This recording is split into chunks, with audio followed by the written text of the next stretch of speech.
बहुत टाइम देता है, वो बहुत एफर्ट डालता है और पैसा इन्वेस्ट करता है, पैसा इन्वेस्ट करता है। धंधा, धंधे वाले को, नारायण मूर्ति को पहला वो 10,000 इन्वेस्ट करना पड़ा, फिर 10,000 से 1 लाख आया तो उसमें से 50,000 रुपया इन्वेस्ट किया। जब 50,000 रुपया से उसने इन्वेस्ट किया तो उसको 10 लाख रुपया आया। 10 लाख में से उसने 2 लाख फिर इन्वेस्ट किया तो 1 करोड़ रुपया आया। फिर आधा करोड़ इन्वेस्ट किया तो 10 करोड़ आया। फिर 3 करोड़ इन्वेस्ट किया तो 100 करोड़ आया। फिर 30 करोड़ इन्वेस्ट किया तो 1000 करोड़ आया। फिर 300 करोड़ इन्वेस्ट किया तो 5000 करोड़ आया। और 3000 करोड़ इन्वेस्ट किया तो 25,000 करोड़ आया।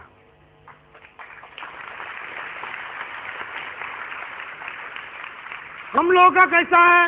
आने दो, आने दो, आने दो, माल आने दो, आने दो, आने दो, मेरे को आने दो, तेरे पास है तो तेरा जेब में भी हाथ डाल के तेरा भी निकाल लेंगे। हम इतने लुच्चे हैं साले।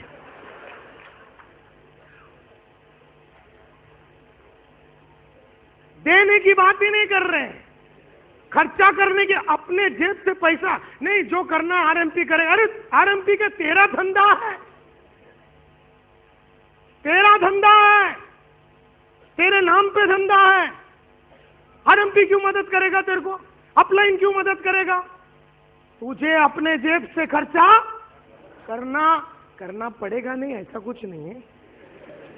अगर तू धंधे वाला है और अगर तेरे को अगर ये बात समझ में आज आ गई तो, और अगर तुझे मैजिक को जिंदगी भर क्रिएट करना है और ये लाइन में तुझे बहुत बड़ा आदमी बनना है और तेरी जिंदगी का ग्राफ ऊपर नीचे हर 2 साल में नहीं जावे और मार्केट में लगातार 70 साल तू ऊपर जाता रहे, हर साल तेरी इनकम बढ़ता रहे, हर साल तेरा नाम बढ़ता रहे, हर साल तेरी इज्जत बढ़ती रहे, अगर ऐसा तेरे को चाहिए तो तेरे को ये सब करना पड़ेगा। वैसे तो तेरी जिंदगी चली रही है कि नहीं? कोई कुत्ता तेरे को जानता भी नहीं।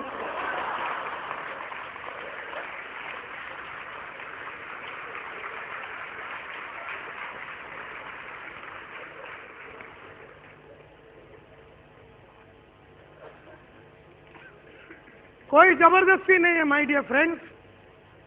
क्या आप लोगों को मेरे को यहां लाना कोई जबरदस्ती था क्या? कोई जबरदस्ती नहीं था। अगर आज मैं यहाँ नहीं आता तो कोई जबरदस्ती नहीं। आप अपना काम करते, घर में या बाहर में, जो भी आपका काम है आप काम करते रहते, कोई जबरदस्ती थोड़ी ना था। लेकिन कुछ लीडरों ने, जिनको ऐसा लगता है कि हमें अपने टीम के अंदर कंट्रीब्यूशन करना चाहिए, वैल्यू क्रिएट करना चाहिए, कुछ बातें उनको समझानी चाहिए, जो बातें उनकी समझ में अगर नहीं आती है तो कुछ बातें हम बोलेंगे और कोई बाहर वाला आके बोलेगा तो बाहर वाला संतोष नायर को बुला के अपन उससे बातें करवाते हैं, क्योंकि उसकी बातों को आरएमपी का हर आदमी मानता है। तो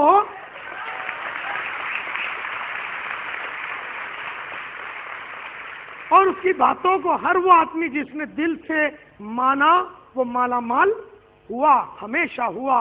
और उसकी बातों को हर वो आदमी जिसने 27 साल में जहां पर भी काम किया और जहां जहां मैंने ट्रेनिंग किया, वोडाफोन में ट्रेनिंग किया, एशियन पेंट्स में, कोको कोला में, प्रॉक्टर एंड गैम्बल में, और जितने भी 200 टॉप की कंपनियों को मैंने जहां ट्रेन किया, जहां पर लड़के लड़कियां, औरत लोग और आदमी लोग ने जहां जहां जिन जिन लोगों ने मेरी बातों को दिल से लिया, वो आदमी का लाइफ हिट हो गया।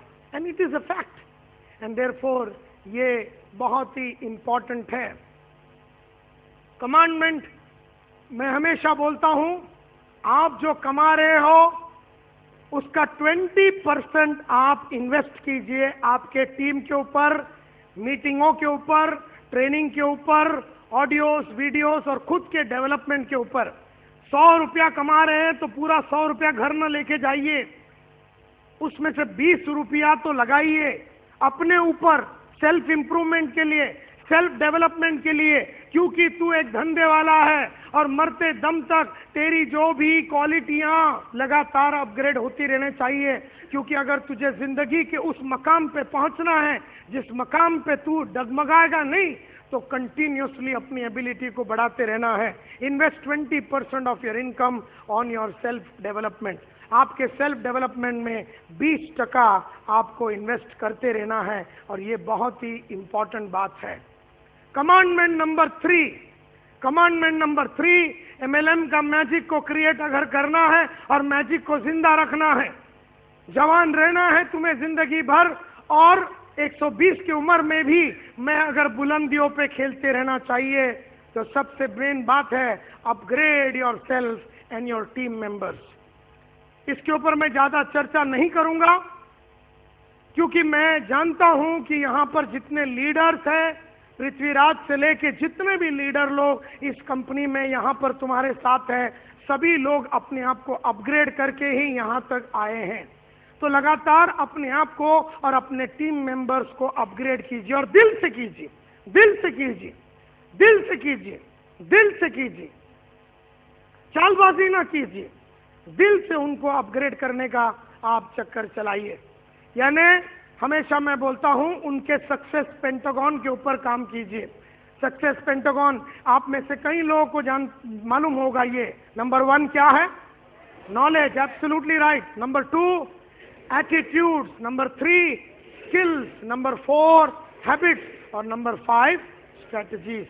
आप लगातार अच्छी किताबें पढ़िए MLM के ऊपर, आप अच्छी ऑडियो सुनिए, बढ़िया बढ़िया ट्रेनिंग प्रोग्राम्स अटेंड कीजिए। अच्छे अच्छे लोगों की ट्रेनिंग प्रोग्राम चलती रहती है। लीडरशिप स्किल्स के ऊपर प्रोग्राम चलता है, सेलिंग स्किल्स के ऊपर प्रोग्राम चलता है, पब्लिक स्पीकिंग स्किल्स के ऊपर प्रोग्राम चलता है, कॉन्फ्लिक्ट मैनेजमेंट के ऊपर प्रोग्राम चलता है, प्रेजेंटेशन स्किल्स के ऊपर प्रोग्राम चलता है, कम्युनिकेशन स्किल्स के ऊपर प्रोग्राम चलता है, इंग्लिश स्पीकिंग स्किल्स के ऊपर प्रोग्राम चलता है। अलग अलग स्किल्स को आप डेवलप कीजिए, अच्छी अच्छी आदतें आप डेवलप कीजिए। लगातार आप अपने आप को क्वेश्चन कीजिए कि मेरी कौन सी अच्छी आदत मुझे डेवलप करनी है।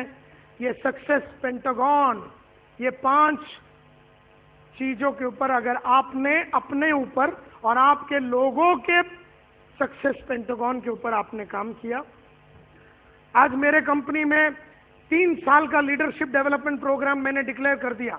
आने वाले 2014 तक 35 लीडर को मैंने अपने कंपनी में आइडेंटिफाई किया है। इन 35 लीडर को हर 2 महीने में पूरा दिन मैं उनको ट्रेनिंग करता हूं। हर आदमी को हर 45 दिन में हम लोग डायरेक्शन दे रहे हैं कि तुझ में कहां कहां पर कमी है, कौन सी कौशल्य तुझे डेवलप करनी है, कौन सी आदतों में तेरे को परिवर्तन लाना है। और ये सब लिखा पढ़ी में हम लोग बहुत ही बड़ी तरीके से, सिस्टमैटिक तरीके से हम अपने लोगों की काबिलियत को बढ़ा रहे हैं। क्योंकि मुझे 5000 करोड़ का अगर कंपनी बनानी है, तो मेरे लोग जो हैं, जो आज जो लेवल पे हैं, उस लेवल से लोअर लेवल से हायर लेवल ऑफ प्रोडक्टिविटी पे उन्हें लेके जाना है। जो आज सिल्वर है, उसे मुझे डायमंड बनाना है। तो सिल्वर क्यों सिल्वर है? क्योंकि उसको कपड़ा पहनने को बराबर आता नहीं, वो टाई लगाने को बराबर आता नहीं है, क्या बोलने का उसको मालूम नहीं, कैसा बोलने का उसको मालूम नहीं। वो बेचारा एक कंपनी में अकाउंटेंट था, वो आज आ गया पब्लिक के सामने, उसको पब्लिक स्पीकिंग की एबिलिटी है नहीं, उसको लोगों के साथ व्यवहार करने को आता नहीं, क्योंकि पहले अकाउंट्स का काम करता था, तो debit what comes in, credit what goes out, वो पेपर में ही खेलता था, उसको इंसानियत से कोई लेना देना नहीं था।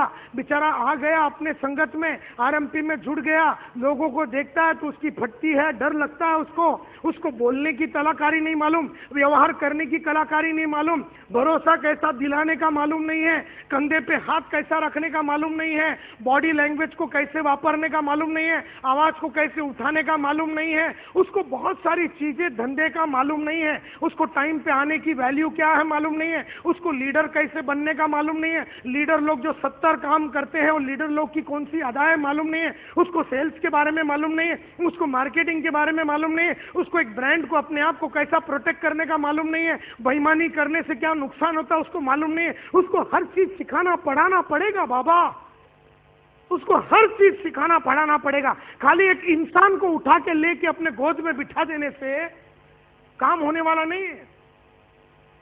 एक हाउसवाइफ, बेचारी हाउसवाइफ थी, क्या करती थी, सुबह डब्बा बनाती थी, दोपहर को डब्बा बनाती थी, रात को डब्बा बनाती थी, सुबह बच्चे लोग को स्कूल में छोड़ती थी, दोपहर को लेके आती थी। शाम को खाना बनाती थी, घर का साफ सफाई करती थी, जाके दुकानों में से साधन लेके आती थी और अपनी घर का इलेक्ट्रिसिटी बिल भरना, ये भरना, वो भरना, प्लम्बर को मिलना, प्लम्बर से वॉशर बदलना, ये काम करने वाली हाउसवाइफ को तू उठा के आरएमपी में लेके आता है और तेरे को क्या लगता है ये डायमंड बन जाएगी? खाली उठा के लेके आके बिठा देने से, ऐसा ट्रेनिंग प्रोग्राम में बिठा देने से वो डायमंड बन जाएगी? अरे ये कौन, मेरा बाप डेवलप करेगा?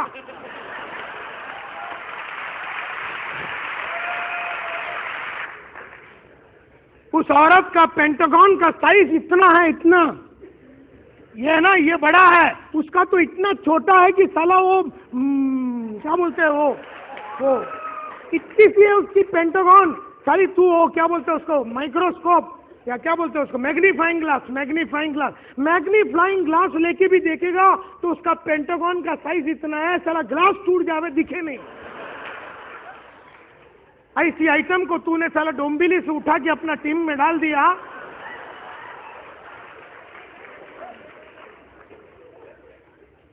और खाली दो इधर खड़े रह के नायर का टॉक दिला दिया और तुम्हारा फ्राइडे या सैटरडे का जो मीटिंग में उसको बुला दिया, तो तुमको उसके ऊपर इंडिविजुअल काम करना पड़ेगा, इंडिविजुअल। ये ऑडियंस में नहीं चलेगा वो।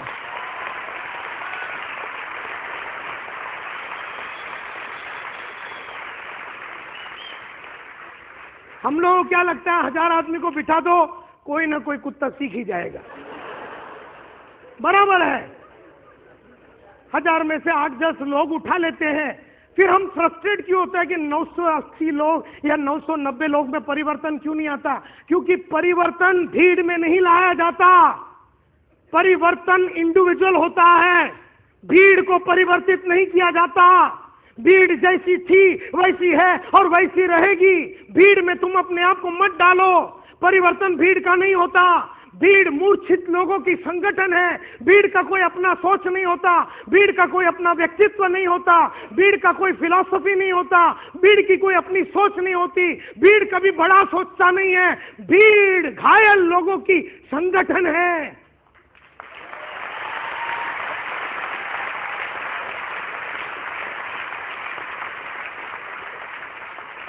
भीड़ में से एक पृथ्वीराज को निकालना पड़ेगा और उसका ये पेंटागन बनाना पड़ेगा। फिर ये आइटम को पकड़ना पड़ेगा, इसको ले, फिर इसका बनाना पड़ेगा। ऐसा एक एक एक एक एक एक आदमी के ऊपर तेरे को काम करना पड़ेगा और तुझे ये देखना पड़ेगा कि उसका अपलाइन और उसका डाउनलाइन सब लोग उसी तरह से काम कर रहे कि ये तेरा लीडरशिप का काम है। ये तेरा लीडरशिप का काम है। अब ये भीड़ के मेंटालिटी से निकलो। लेकिन ये भी करना जरूरी है क्योंकि नायर साहब को रोज लेके एक एक आइटम के साथ तो नहीं बिठा सकते ना। तो वैसे भी 3 लाख रुपया लेता है साला 3000 आदमी के सामने 3 घंटे के लिए, तो ठीक है, ऐसा बीच बीच में ऐसा भी डांस करा देने का। लेकिन इससे अगर तुम सोचता है कि वो वहां कॉर्नर में 22वां रो में बैठी हुई औरत बदल जाएगी, तो ये तुम्हारी और मेरी गलतफहमी है। वो सो रही होगी शायद।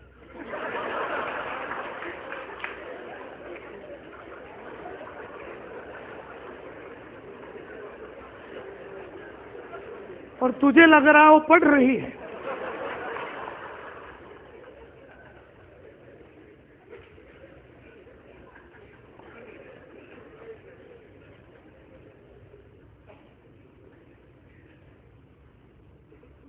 उस औरत को ये 5 कदम सीढ़ी दो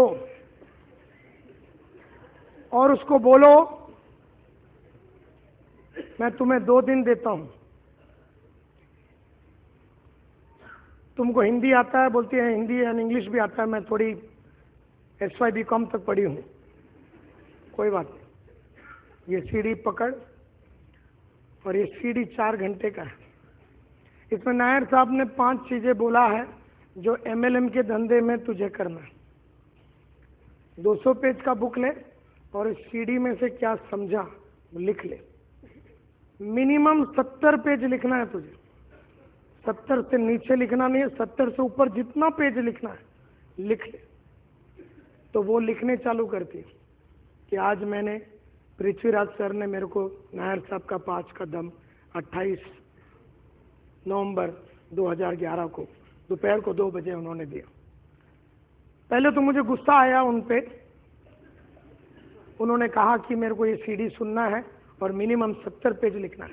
ऐसा लगा 70 किलो का सला कुछ लेके उसके सर पे मार डालूं। ये लिखना है आपको, ये लिखना है और तुम्हें लिखाना है, ये लिखना है। फिर मैंने सोचा जाने दो, एक हाथ मार के देखती हूँ। मैं फिर बैठी। मैं बैठने के पहले मेरा बच्चा आ गया कि मम्मी मेरे को कल के लिए कलर पेंसिल लेने का है। उतने में मेरा हस्बैंड आ गया। मैंने डिसाइड किया अभी नहीं लिखती हूँ। ये सब आइटम लोग रात को 10 साढ़े 10 तक सो जाते हैं। मैं 10:30 बजे मैंने लिखने को चालू किया और सुबह 5:15 बजे तक मैं लिखती रही। मुझे पिछले 6.5 घंटे में ये समझ में आया 5 के दम में नायर साहब से 1 2 3 4 5 6 56 59 58 57 63 69 73 143। मेरे को आज 390 चीज समझ में आया जिंदगी के बारे में। 390 चीज, और उसने 390 पॉइंट्स लिखे और फिर उसने एक 40 पॉइंट लिखा। इन 390 चीज को समझने के बाद मैं अपने लाइफ में जो परिवर्तन लाना चाहती हूँ वो ऐसा 1 2। आज के बाद मैं कोई मीटिंग मिस नहीं करूंगी। आज के बाद मैं डाउनलाइन की मीटिंग के पहले आऊंगी। आज के बाद मैं ये नहीं करूंगी। आज के बाद मैं कभी अपने अपलाइन को कोई बहाना नहीं दूंगी। आज के बाद मैं ये करूंगी। आज के बाद ये मैं नहीं करूंगी। इस तरह से मैं अपने पर्सनालिटी में, नायर साहब ने बोला औरतों को हमेशा ऐसा सजना जजना चाहिए जैसे कि इतना श्रृंगार करना जैसे कि अपना शादी है। आज के बाद मैं घर में भी एकदम खूबसूरत बन के रहूंगी और मैं जब भी मीटिंग में जाऊंगी ऐसा फालतू सला मिड्डी चड्डी टाइप पहन के नहीं जाऊंगी।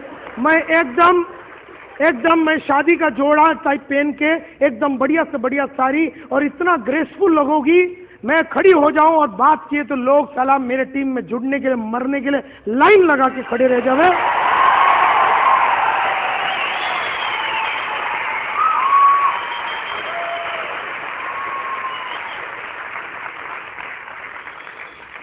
ऐसा एक आइटम को अपन बदला, एक ऐसा तुमको 2,86,000 आदमी को एक को बदलना पड़ेगा। एक को, भीड़ में काम नहीं चलेगा। इंडिविजुअल तुमको काम करना पड़ेगा। हर आदमी को, और इसका कॉपी लेके साला 500 कॉपी नहीं बनाने का, वो लुच्चे लोग करते हैं। कभी भी ओरिजिनल चीज लेने का, क्योंकि तू डुप्लीकेट बनाएगा तो खुद भी एकदम डुप्लीकेट ही लगेगा। एंड देयरफॉर ऐसे कई, एक को ये सीडी दे दिया हार्ट ऑफ ए चैंपियन, एक को ये सीडी दे दिया big dream big to sell big, एक का सेल्स मल्टीप्लायर दे दिया और बोले मेरे को पूरा ये करना है।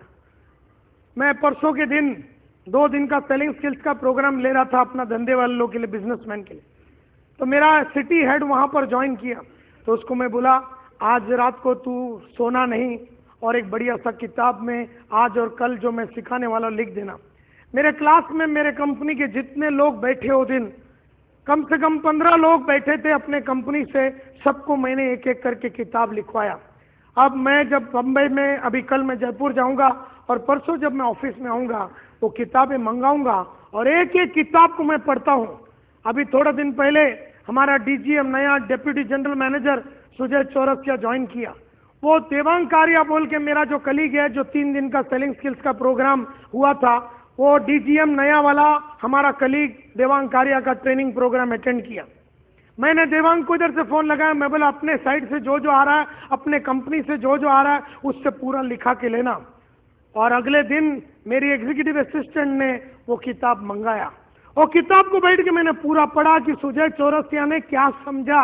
देवांग कारिया का 3 दिन का सेलिंग स्किल्स में सस्पेक्टिंग कैसा करना है, प्रोस्पेक्टिंग कैसा करना है, ओपनिंग कैसे करना है, प्रोबिंग कैसे करना है, सपोर्टिंग कैसे करना है, क्लोजिंग कैसे करना है, ऑब्जेक्शन को कैसे हैंडल करना है, ये पूरा समझा। उसका पूरा नोट्स उसने बनाया और उसने मेरे पास भेजा। मैंने उसको टिक मार्क किया, एक एक पेज को पढ़ा। मेरे पास टाइम नहीं था, लेकिन फिर भी मैं ट्रेन में बैठ के एक एक पेज को पढ़ा। उसमें मैंने अपनी टिप्पणी लिखी कि यहां पर तुझे सुधार लानी है, यहां पर तुझे सुधार लानी है। ऐसा एक एक आदमी को हमें बनाना पड़ेगा, एक एक आदमी को बनाना पड़ेगा। मेरे कंपनी में हर आदमी का किताब मैं पढ़ता हूं, हर आदमी का किताब मैं लेता हूं, पढ़ता हूं, उसमें अपनी टिप्पणी लिखता हूं और गहराई से समझने की कोशिश करता हूं कि उसकी समझ कितनी हुई। क्या उसको समझ में आया है 5 का दम क्या है, क्या उसको समझ में आया है कि संघर्ष क्या होता है करके, क्या उसको समझ में आया है कि सक्सेस को मल्टीप्लाई कैसे किया जाता है। अगर वो औरत को बात समझ में नहीं आई, उसकी लिखी हुई बातों को पढ़ने के बाद हिंदी में लिख सकता है, मराठी में लिख सकता है, तमिल में लिख सकता है, कोई भी लैंग्वेज में लिख सकता है। मुझे जो लैंग्वेज पढ़ने को नहीं आएगा मैं किसी और से पढ़वा लूंगा, समझ लूंगा, और फिर उसी आदमी जो मेरे को समझा रहा है उसी को मैं बोलेगा अभी तू इसको लिख कि डियर नौशीन तुझे और 4 जगह पे काम करना है, 1 2 3 4, ऐसा एक एक आदमी पे तुम्हें काम करना पड़ेगा। इस तरह से किसी को आत्मविश्वास सीढ़ी दे दिया, तो किसी को एमएलएम का विजेता दे दिया, तो किसी को टाइगर का प्रोग्राम में भेज दिया जो 13 दिसंबर को होता है। और टाइगर के प्रोग्राम में उसने क्या सीखा, पहला सेशन में क्या सीखा, सेकंड सेशन में उसने क्या सीखा, थर्ड सेशन में क्या सीखा, लिख। और फिर हर मीटिंग में जो उसने टाइगर का प्रोग्राम में पढ़ाई किया, हर मीटिंग में 100 जन के सामने टाइगर में उस लेडी ने क्या सीखा, 100 जन के सामने उसको 20 मिनट का टाइम दिया जाएगा कि 4 घंटे का हर सेशन में तूने क्या सीखा, ये 20 मिनट खड़े रहे और हम सबको समझा। चल खड़े रहे और समझा, और खड़े रहे और समझा, और खड़े रहे और समझा, और खड़े रहे और समझा। ऐसे करते करते वो औरत का पब्लिक के सामने खड़े रह के बात करने की कलाकारी पे मैं जान लगा के काम करूंगा। ऐसा अगर तुम एक एमएलएम लीडर है तो तुम एमएलएम का मैजिक को क्रिएट कर सकेगा, और तो तुम किसी को डायमंड बनाने के हकदार होगा। नहीं तो इतना साल के बाद क्यों डायमंड बनते नहीं हैं, क्यों डायमंड बनते नहीं हैं? तुम्हें क्या लगता है खाली इधर खड़े रह के फंडा लगाया तो पब्लिक साला डायमंड हो जाएगा? अरे कट करना पड़ेगा।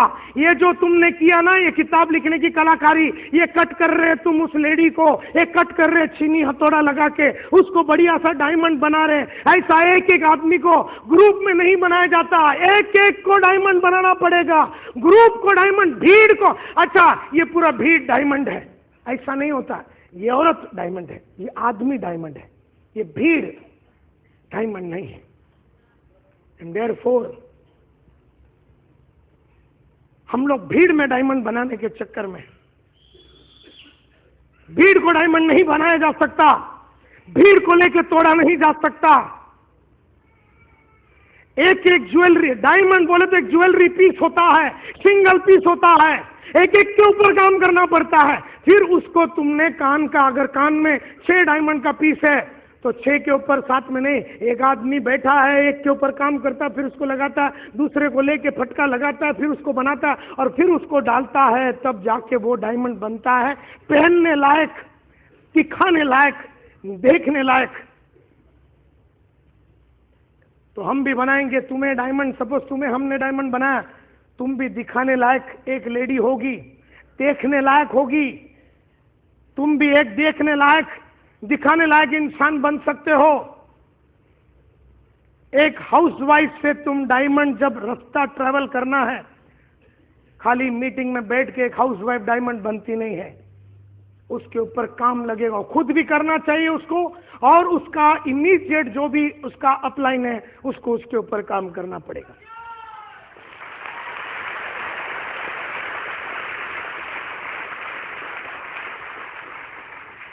जहां पर भी प्रोग्राम हो रहा है, 13, 14, 15 तारीख को सेलिंग स्किल्स का प्रोग्राम हो रहा है मलाड में, एवरशाइन में, जाओ बैठो, वो 3 दिन का सेलिंग स्किल्स, भेजो वो डोंबिवली की औरत को, भेजो वो आदमी को और एक एक को बोलो जाओ उसके ऊपर पढ़ाई करो और 3 दिन में तुमने क्या सीखा मेरे को पूरा डिटेल में दो, तब जाके वो लेडी, वो आदमी डायमंड बनेगा। इस तरह से हजारों प्रोग्राम के बारे में, जनवरी में लीडरशिप का प्रोग्राम है, आज ये प्रोग्राम में MLM का मैजिक में अगर मैं तुम्हारा अपलाइन होता और 10 जन मेरे साइड से आए होते तो आज रात को मेरे डाउनलाइन को सोने का अधिकार नहीं था।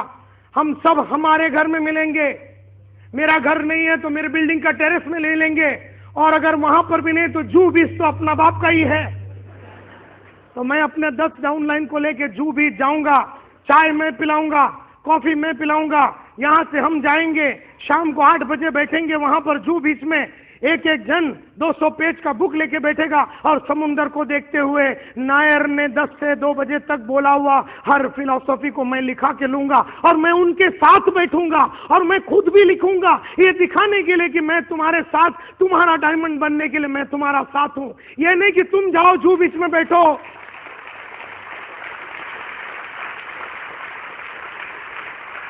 है तुम्हारे में साला दम ये करने के लिए?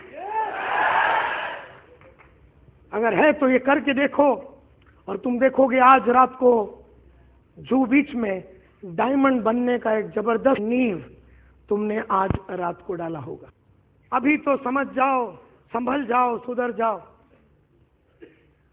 एक एक को बनाना पड़ेगा डायमंड। इस दुनिया में बहुत इंटेलिजेंट लोग हैं जो ये नहीं करेंगे। आज मैंने इतना बढ़िया रास्ता दिखाया जू बीच का। जू बीच का मतलब नहीं कि जू बीच, थाना में भी येऊर विलेज में अपन बैठ सकते हैं, जंगल में, किसी के टेरेस पे, किसी के घर में, किसी के बिल्डिंग के कंपाउंड में, कुछ नहीं तो रोड पे बैठ सकते अपन 10 जन, 20 जन, 15 जन मिलके लिखते हैं आज एक किताब, आज की क्या समझ हुई, क्या क्या डायलॉग, और फिर एक्सचेंज करो। मेरे को ये बातें समझ में आया तो ये लेडी बोलती है मेरे को ये समझ में आया, तो ये आदमी बोलता है मेरे को ये समझ में आया। हम सब ने मिलके 50, 60, 70 पेज लिख दिया आज रात को। खाना नहीं खाया हमने, क्योंकि वैसे भी साला मरेगा नहीं, खाएगा नहीं तो। खाना नहीं खाया हम, पानी नहीं पिए, बैठे और पढ़ाई किया। ये इंटेलिजेंट लोग नहीं करेंगे। इंटेलिजेंट लोगों को बात सब समझ में आती है, लेकिन जो वाइज है, जिसको प्रज्ञा प्राप्त हुई है, ये बात मेरे को किसी ने एक जमाने में कहा कि संतोष नायर आज जो तू क्लास में सीखा आज रात को सोना नहीं, और मैंने उस बात को सीरियसली ले लिया।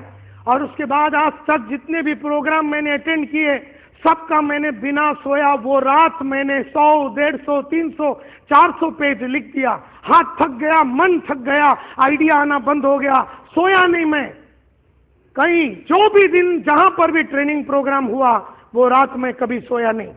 वो रात सोना नहीं है, क्योंकि उसके अंदर मेरी को आज अगर मैंने जो बोला हुआ बातों को अगर आपने किताब में नहीं उतारा और आज रात को सो गए तो कल शाम को ये टाइम तक 95% जो बातें मैंने बोली वो आपके दिमाग से निकल जाएगा, और हफ्ते भर के बाद 5% जो बचा है वो भी निकल जाएगा। और आज से हफ्ते भर के बाद अगला फ्राइडे तक तुम्हें सिर्फ ये याद रहेगा कि किसी इंसान का एक मोटिवेशनल ट्रेनिंग प्रोग्राम अटेंड किया था। लेकिन तुम्हारी जिंदगी में इस एक हफ्ते में साला ठेंगा 1 रुपया का फर्क नहीं आया। तुम जो थे वैसे ही था, तुम्हारी अदाएं वही रही, तुम्हारी चाल वही रही, तुम वही घर में वैसी बात करती रही या करता रहा, तुम्हारा मीटिंग सेम रहा, तुम्हारी चाल सेम रही, तुम्हारी ढाल सेम रही, तुम्हारा सोच सेम रहा, तुम्हारा बोलने का तरीका सेम रहा। ये हफ्ते और अगले हफ्ते में अगर तुम जमीन आसमान का फर्क अगर तुम्हारे पर्सनैलिटी में नहीं आया तो तुम्हारा आज का ये यहां बैठना कंप्लीटली वेस्ट हो गया, कंप्लीटली वेस्ट हो गया।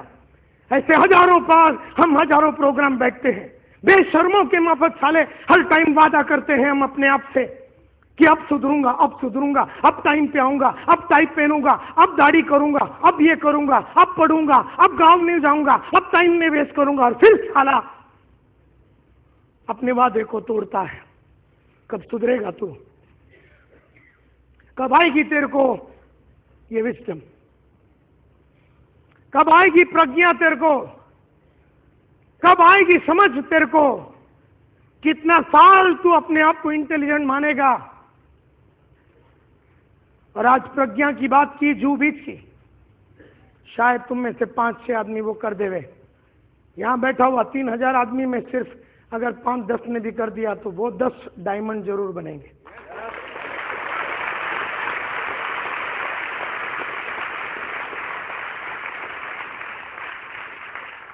और उस आदमी के अंदर मेरी रूह आज रात से भटकेगी, मेरा विश्वास उस आदमी के अंदर भटकेगा, मेरी समझ और मेरी बुद्धि मैं अभी उसको ट्रांसफर करता हूं। आज रात को जिसने ईमानदारी के साथ बैठ के वो सब लिखा जो आज मैंने अभी इधर पढ़ाया, वो आदमी थोड़े टाइम में डायमंड बनेगा, ऐसा मेरा वादा है। आज सोना नहीं, आज सोना नहीं, भगवान के लिए आज सोना नहीं, अल्लाह की कसम तुम्हें सोना नहीं, सोना नहीं तुम्हें। और आज लिखना है, उर्दू में लिखो, गुजराती में लिखो, नहीं आता तो अपनी 14 बरस की बेटी को बिठा और उसको बोलो तू बेटी आज मम्मी को मदद कर या पापा को मदद कर।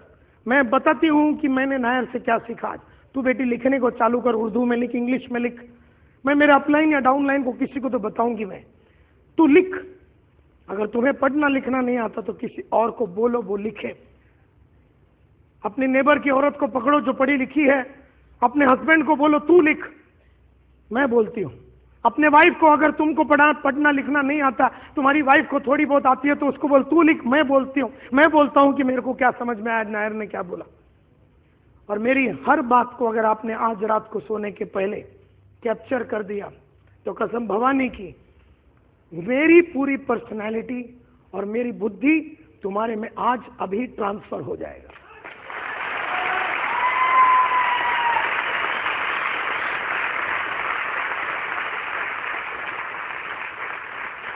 और मैं टाइम पास वाला आदमी नहीं हूं, और अगर होता तो 27 साल ये मार्केट में खड़ा नहीं रह सकता। 27 ईयर्स मेरे खिलाफ कोई आदमी आवाज उठाया नहीं है, 27 साल। And that's very important, that's very very important. You know, हर आदमी यहां जो बैठा है वो 3 साल में 1 करोड़ रुपया कमाएगा। तुम डायमंड बनेगा और वो होगा। उसकी शुरुआत और उसकी नींव आज हम लोग डालेंगे। आज होगा वो, और वो होना ही है, आपको करना ही है। इसलिए नहीं क्योंकि मैं बोलता हूं, इसलिए क्योंकि तुम को एहसास नहीं है कि तुम कितना बड़ा बन सकते हो। तुम्हें एहसास नहीं है, तुम्हें विश्वास शायद नहीं होगा कि मैं कर सकती हूं या कर सकता हूं, लेकिन मेरे को तुम पे और पृथ्वीराज और यहां पर बैठे हुए सभी लीडर, सिंह और मिश्रा या जो भी है, हम सबको तुम पे भरोसा है। हमारा भरोसे को नहीं तोड़ना तुम लोग। और अगर तुमने नहीं तोड़ा तो 100% तुम्हारा ये सिलसिला आज शुरू होगा ही होगा। कमांडमेंट नंबर 4 जो मैं थोड़े देर के बाद लूंगा क्योंकि इस पे मेरे को ज्यादा टाइम बिताने का है। Commandment number 4 is known as develop your trust by working on your PE and PC। ये गेम पूरा विश्वास का है माय डियर फ्रेंड्स। ये इंसानों का गेम है MLM। ये प्रोडक्ट्स का गेम नहीं है, ये कोई गाड़ी मैन्युफैक्चर करके भेज रहे नहीं। ये गेम जो है मल्टी लेवल मार्केटिंग। इसमें सबसे ज्यादा प्रोडक्ट नहीं है, इसमें सबसे ज्यादा इंसान यहां बैठा हुआ। और इसीलिए RMP के अंदर 1 करोड़ 1.5 करोड़ लोग काम करते हैं। ये इंसानों का गेम है, और इंसान जहां आता है वहां विश्वास और अविश्वास आता है, ट्रस्ट या लैक ऑफ ट्रस्ट आता है। अगर ये धंधे को बढ़ाना है और मैजिक को अलाइव रखना है, अगर ये धंधे को बढ़ाना है और मैजिक को अलाइव रखना है, अगर ये धंधे को बढ़ाना है और मैजिक को अलाइव रखना है, तो तुम्हें ट्रस्ट के ऊपर काम करना पड़ेगा। ट्रस्ट क्या है और ट्रस्ट को पैदा कैसे किया जाता है, विश्वास क्या है और विश्वास को पैदा किया जाता कैसे है, और पीई यानी पर्सनल एथिक्स क्या है, और पीसी यानी प्रोफेशनल कॉम्पिटेंस क्या है, इसके ऊपर तुम्हें काम करना पड़ेगा। और तुम्हें खुद के ऊपर करना पड़ेगा और तुम्हारे लोगों के ऊपर तुम्हें ये काम करना पड़ेगा।